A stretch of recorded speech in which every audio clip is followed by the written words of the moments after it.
நமஸ்காரம். 1000 நாமங்கள் 1000 கதைகள் 243வது திருநாமம் சத்கிருதாய நமக. ஷபரி என்னும் வேடுவ பெண் ஒரு பழங்குடி கிராமத்திலே வாழ்ந்து வந்தாள். தர்மத்தை பற்றியும் இறைவனை பற்றியும் அறிய விரும்பிய அவள் ரிஷ்யமூக மலையின் அடிவாரத்தில் வாழ்ந்து வந்த மதங்கர் உள்ளிட்ட முனிவர்களை சந்தித்து அவர்களை வணங்கினார். மதங்க முனிவரையே தனக்கு குருவாக ஏற்று அவருக்கும் அவருடன் வாழ்ந்த முனிவர்களுக்கும் அனைத்து பணிவிடைகளையும் செய்து வந்தாள். ஒரு நாள் சபரியை அழைத்த மதங்க முனிவர் ராமநாமத்தை அவளுக்கு உபதேசம் செய்தார். ராமநாமத்தை பற்றி அதுவரை எதுவும் அறியாதவளான ஷபரி ராம என்ற சொல்லின் பொருள் என்ன என்று மதங்கரிடம் வினவினாள்.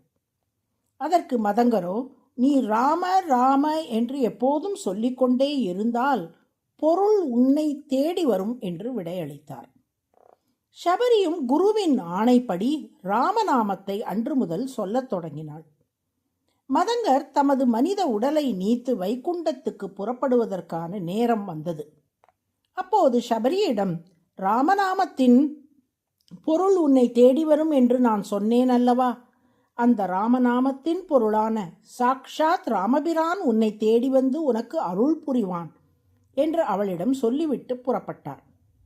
அன்று முதல் ராமனின் வருகைக்காக தினமும் காத்திருந்தாள் ஷபரி. ராமனுக்கு சமர்ப்பிப்பதற்காக பழங்களை பறிப்பாள். ஒவ்வொரு மரத்திலிருந்தும் பழங்களை பறித்துவிட்டு அவற்றுள் ஒன்றை கடித்து பார்ப்பாள். அது சுவையாக இருந்தால் அம்மரத்திலிருந்து பறிக்கப்பட்ட மீதமுள்ள பழங்களை ராமனுக்கென்று எடுத்து வைப்பாள். அது சுவையாக இல்லாத பட்சத்தில் அம்மரத்திலிருந்து பறிக்கப்பட்ட அனைத்து பழங்களையும் நிராகரித்து விடுவாள். இப்படி பல நாட்கள் ராமனுக்காக ஷபரி காத்திருக்க, ஒரு நாள் ரிஷ்யமூக மலையில் உள்ள சுக்ரீவனை சந்திப்பதற்காக வந்த ராமனும் லக்ஷ்மணனும் அம்மலை அடிவாரத்தில் உள்ள ஷபரியின் ஆசிரமத்துக்கு எழுந்தருளினார்கள். ஆழ்ந்த பக்தியோடும் அளவில்லாத ஆனந்தத்தோடும் அவர்களை வரவேற்ற ஷபரி தான் பறித்து வைத்திருந்த பழங்களை அவர்கள் உண்பதற்காக சமர்ப்பித்தாள். இதுவரை குஹன் தந்த பழங்களையோ பரத்வாஜ முனிவர் தந்த விருந்தையோ ஏற்காத ராமன் ஷபரி தந்த பழங்களை வாங்கி அமுது செய்தான். என்ன காரணம்? குஹனும் பரத்வாஜரும் தாமாக ராமனுக்கு அவற்றை சமர்ப்பித்தார்கள்.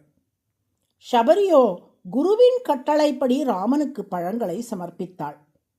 குருவின் துணையோடு தன்னிடம் வருபவரை இறைவன் ஏற்று அங்கீகரிக்கிறார் என்பதற்கு இது ஒரு சான்று.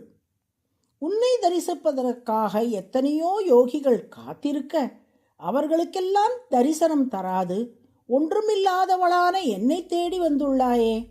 இதிலிருந்து நீ உன் அடியார்களுக்குள் குலம், கல்வி, அறிவு, செல்வாக்கு உள்ளிட்ட எந்த வேறுபாடும் பார்ப்பதில்லை என்பதை உணர முடிகிறது என்று சொன்னாள் ஷபரி. ராமனுடைய அருட்பார்வையையும் கட்டாட்சத்தையும் பெற்றுக்கொண்ட அவள், ராமா, நான் வைகுண்டத்துக்கு புறப்படுகிறேன் என்று சொல்லி ராமனிடம் இருந்து விடை பெற்று கொண்டு புறப்பட்டாள். இதில் கவனிக்க வேண்டிய விஷயம் யாதெனில், ஷபரிக்கு ராமன் முக்தியை அருளவில்லை. அவளது குருவான மதங்கரின் அருளாலேயே அவள் முக்தியை எய்திவிட்டாள். வேதாந்த தேசிகன் தமது ரகுவீர கத்தியத்தில் வந்திய மகிம முனிஜன பஜன முஷித ஹிருதய கலுஷ ஷபரி மோக்ஷ சாட்சி பூதா என்கிறார். ஷபரியின் மோட்சத்திற்கு ராமன் சாட்சியாக இருந்தானே ஒழிய அவன் தர வேண்டிய அவசியமில்லாதபடி அவளது குருவே மோட்சத்தை அவளுக்கு தந்துவிட்டார்.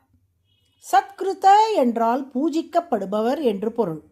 ஷபரி போன்ற தூய பக்தர்களால் பூஜிக்கப்படுவதால் சத்கிருத என்று திருமால் அழைக்கப்படுகிறார். அதுவே சஹஸ்ரநாமத்தின் 243வது திருநாமம். சத்கிருதாய நமக என்று தினமும் சொல்லி வரும் அன்பர்கள் திருமாலின் பரிபூர்ண அருளுக்கு பாத்திரமாவார்கள் என்பதில் ஐயமில்லை. நாராயண நாராயண.